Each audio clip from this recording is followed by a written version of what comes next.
Hello everyone, কেমন আছো তোমরা? আশা করছি তোমরা খুব ভালো আছো। তোমাদের এসএসসি অ্যাসপিরেশন ইউটিউব চ্যানেল, তোমাদের অতি প্রিয় ইউটিউব চ্যানেল, এবং আশা করি তোমাদের প্রিপারেশন খুব ভালো চলছে। দেখো, এসএসসির বেশ কয়েকটা এক্সাম কিন্তু পরপর শিডিউল রয়েছে এবং বেশ কয়েকটা এক্সাম অলরেডি চলছে। এবার এই এক্সামের যে মেন জিনিস আমাদের জানি, মেন চারটে টপিক থাকে: জিকে, জিআই, ম্যাথ, ইংলিশ। এই চারটে টপিক। এবার এই চারটে টপিকের মধ্যে অবশ্যই প্রত্যেকটা টপিকই ইম্পর্টেন্ট, কিন্তু জিকে জিকে টপিকটা একটা বিশাল ভাস্ট একটা টপিক। এটা তোমার জিএসও বলতে পারো অনেক সময়। তো জিকেটা এতটাই ভাস্ট যে অনেকেই কভার করতে পারে না বা কি পড়বে সেটা বুঝতে পারে না। এবার এই যে প্রবলেমটা তারা ফিল করছে, এই প্রবলেমটার মধ্যে যে মূল জিনিসটা বা মূল যে বিষয়গুলো তারা প্রবলেম ফিল করে, সেই মধ্যে একটা হচ্ছে স্ট্যাটিক জিকে। তো আজকে আমি যে এই যে ভিডিওটা করছি, এই ভিডিওটাতে আমি মূলত স্ট্যাটিক জিকে রিলেটেড তোমাদের কিছু ইম্পর্টেন্ট ইনফরমেশন শেয়ার করব। এই যে স্ট্যাটিক জিকে রিলেটেড যে ইনফরমেশনগুলো আমি তোমাদের শেয়ার করব, সেই ইনফরমেশনগুলোর মধ্যে মূল যেটা থাকবে সেটা হচ্ছে যে স্ট্যাটিক জিকের মধ্যে কোন কোন টপিকগুলোকে তোমরা একবারেই বাদ দিতে পারবে না, কোন কোন টপিকগুলোকে তোমাদের পড়তেই হবে, বা কোন কোন টপিকগুলো ইম্পর্টেন্ট, এইভাবে বুঝতে পারো। যাই হোক, আর পরবর্তী যে জিনিসটা বলবো সেটা বলবো যে স্ট্যাটিক জিকে তোমরা কিভাবে কভার করবে। তো সময় নষ্ট না করে আমরা শুরু করি। দেখো, প্রথমেই আমি বলবো যে ইম্পর্টেন্ট স্ট্যাটিক জিকে টপিক। দেখো, আমি মনে রাখতে পারি না বলে তোমাদের জন্য লিস্ট করে নিয়েছি। এই লিস্টটা আমি আমাদের যে টেলিগ্রাম চ্যানেল আছে সেখানে আপলোড করে দেবো।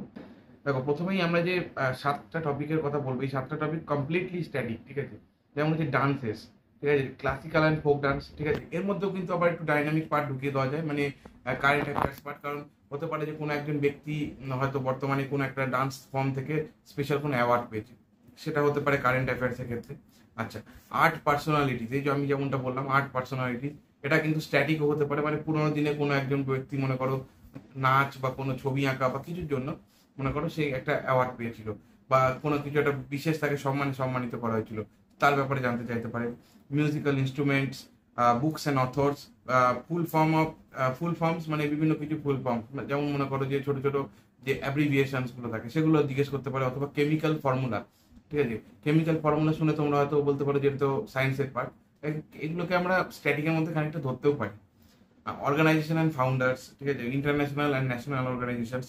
আর রিলিজিয়াস প্লেসেস, বিভিন্ন রিলিজিয়াস প্লেসেস থাকে, সেখানে কোন গড ওয়ার্শিপ হয়, বা সেটা কে ফাউন্ডার বা কোন ডাইনেস্টির আমলে ফাউন্ড হয়েছিল, এই সমস্ত জিনিসটাও কিন্তু স্ট্র্যাটেজিকের মধ্যে আসে।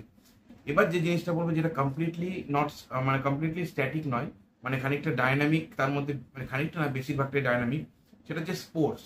তবে স্পোর্টস রিলেটেড অনেক কিছু জিজ্ঞেস করতে পারে, কিন্তু যাই জিজ্ঞেস করবে সেটা সম্পূর্ণটাই কিন্তু কারেন্ট রিলেটেড হবে, ঠিক আছে। মানে যদি এরকম জিজ্ঞেস করে যে কোনো স্পোর্টসে তোমার কতজন প্লেয়ার থাকে বা কি থাকে, সেটাও কিন্তু এরকমই হবে, যেটা ডাইনামিক হবে, মানে সেটা কারেন্ট রিলেটেড।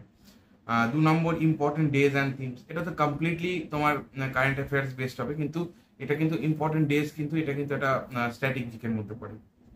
অ্যাওয়ার্ডস, অ্যাওয়ার্ডস জিজ্ঞেস করতে পারে, এটাও কিন্তু অবশ্যই কারেন্ট অ্যাফেয়ার্স বেসড হয়। ইম্পর্টেন্ট ইভেন্ট, এটাও কারেন্ট অ্যাফেয়ার্স বেসড হয়। আর last and most important, state and central government scheme, এই জিনিসটাও কিন্তু তোমার ওই একই, মানে কারেন্ট অ্যাফেয়ার্স বেসড হয়। এই যে টপিকগুলো বললাম, এই টপিকগুলো তোমাকে কভার করতেই হবে, ঠিক আছে। মানে এই টপিকগুলোকে যদি বাদ দাও, তাহলে কিন্তু পরীক্ষায় তোমার বেশ কয়েকটা নাম্বার কিন্তু মিস হয়ে যেতে পারে। এবার আমি আসবো যে এই টপিকগুলোকে তোমরা কভার করবে করতে। দেখো, স্ট্যাটিক জিকে এটা একটা বিরাট বড় সমুদ্রের মতো, যেখানে তুমি যদি একবার সাঁতার কাটতে শুরু করো তাহলে শেষ কোথায় হবে কেউ জানে না। সো এটাকে কভার করার, মানে এটা থেকে মানে নিজের প্রয়োজনটুকু মিটিয়ে নেওয়ার সবচেয়ে ভালো রাস্তা হচ্ছে তুমি প্রিভিয়াস ইয়ার কোশ্চেন যদি প্র্যাকটিস করো। জিকের কোশ্চেন যত পরীক্ষা এসএসসি নিয়েছে, যত পরীক্ষা এসএসসি যা যা পরীক্ষা নিয়েছে, সমস্ত পরীক্ষার কোশ্চেন যদি প্র্যাকটিস করো, তাহলে কিন্তু তোমরা সেখান থেকে বেশ কয়েকটা কোশ্চেন, মানে দেখা গেলো তোমার শিফটে যে কটা কোশ্চেন থাকবে স্ট্র্যাটেজিকে, সে কটা কভার করে ফেলতে পারো, এরকম ব্যাপার হতে পারে।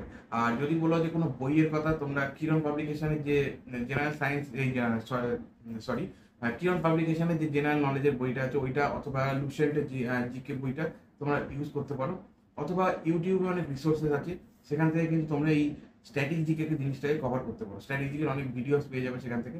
তবে আমার মতে, এবং আমি যে জিনিসটা থেকে উপকৃত হয়েছি এরকম ব্যাপার, সেটা হচ্ছে বেস্ট ওয়ে যেটা, সেটা কিন্তু হচ্ছে ওই প্রিভিয়াস ইয়ার কোশ্চেন সলভ করা, এসএসসি তৈরি করা প্রিভিয়াস ইয়ার কোশ্চেন সলভ করা, যেখান থেকে তোমরা 80 to 90% কোশ্চেন কিন্তু কমন পেয়ে যাবে, ঠিক আছে। তাহলে যে টপিকগুলো বললাম, এই টপিকগুলো কিন্তু মোস্ট ইম্পর্টেন্ট টপিক। এই যে জিনিসটা আমি তোমাদের দেখে দেখে বললাম, এটার যে ছবি আমি একটা স্ন্যাপ নিয়ে টেলিগ্রাম চ্যানেলে আমি পোস্ট করে দেবো। টেলিগ্রাম চ্যানেলে তোমরা জয়েন হয়ে যাও, লিঙ্ক ডেসক্রিপশনে পেয়ে যাবে। আর আজকের এই ভিডিওটা এইটুকুই, ছোট্ট একটা ভিডিও। তোমরা অনেকেই আমাকে জিজ্ঞেস করেছিলে স্ট্র্যাটেজিকের ব্যাপারে, তাই আমি মনে করলাম যে একটা ভিডিও করে তোমাদেরকে জানিয়ে দেওয়া যেতেই পারে। তো যাই হোক, দেখা হবে পরের কোনো ভিডিওতে নতুন কোনো টপিক নিয়ে। তখন যেন stay tuned, stay happy and keep style.